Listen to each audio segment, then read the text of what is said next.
അഴിമതി കേസുകളിൽ മാപ്പ് നൽകണമെന്ന് ഇസ്രായേൽ പ്രധാനമന്ത്രി ബെഞ്ചമിൻ നെതന്യാഹു. ദീർഘകാലമായി തുടർന്ന കുറ്റവിചാരണ മൂലം ഭരണത്തിൽ ശ്രദ്ധ കേന്ദ്രീകരിക്കാൻ കഴിയുന്നില്ലെന്നും നെതന്യാഹുവിൻ്റെ പരാതി. അമേരിക്കയിൽ നിന്ന് മധു കൊട്ടാരക്കര തത്സമയം ചേരുന്നു. മധു, good morning.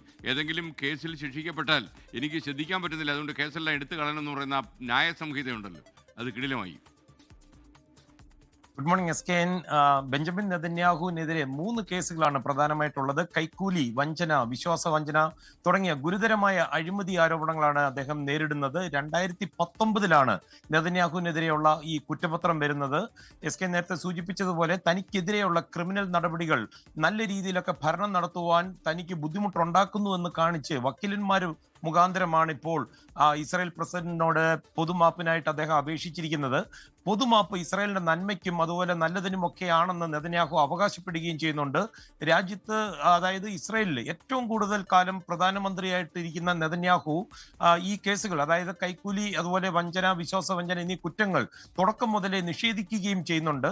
US president Donald Trump ഈ മാസം നെതന്യാഹുവിന് മാപ്പ് നൽകണമെന്ന് പരിഗണിക്കണമെന്ന് ആവശ്യപ്പെട്ടുകൊണ്ട് പ്രസിഡന്റ് ഹെർസോഗിന് കത്തെഴുതുകയും ചെയ്തിരുന്നു.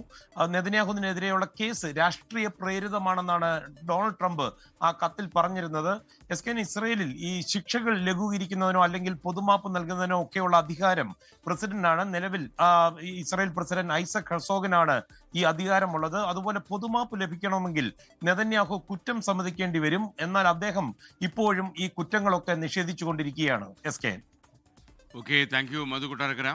ലോകത്തെവിടെയായാലും ഏത് സമയത്തും 24 വാർത്തകളും ഓഗ്മെന്റഡ് റിയാലിറ്റി പാക്കേജുകളും എക്സ്പ്ലെയിനറുകളും വിശദമായി കാണാൻ ഞങ്ങളുടെ യൂട്യൂബ് ചാനൽ നിങ്ങൾക്ക് സബ്സ്ക്രൈബ് ചെയ്യാം.